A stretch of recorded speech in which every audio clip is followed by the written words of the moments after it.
சொல்லு அருண். என்ன அவன் கம்ப்ளைண்ட் பண்ணிட்டானா? இல்ல நான் தெரியாம தான் கேக்குறேன். உனக்கு எதுல விளையாடணுன்ற அறிவே இல்லையா அனு? நான் எப்ப சொன்ன விளையாட்டுக்கு பண்ணேன்னு? நான் வேணும்னு தான் பண்ணேன். இட்ஸ் வெரி சீரியஸ் அனு. அவன் நிலைமைய கொஞ்சம் யோசிச்சு பாத்தியா?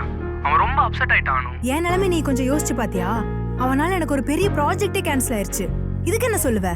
அவன் என்ன வேணும் நான் பண்ணா? சரி விடு, நடந்தது நடந்துருச்சு. இனிமேலாவது எதுவும் பண்ணாத ப்ளீஸ். இத முதல்ல போய் அவன்கிட்ட சொல்லு. ஆல்ரெடி அவனை போட்டு பாடா படுத்திட்ட. விட்டுரு, இனிமே அவன் பக்கமே வர மாட்டான். நீயும் அவன் பக்கம் போய் தொலையாத. அதான் அவனுக்கும் நல்லது. சொல்லிரு.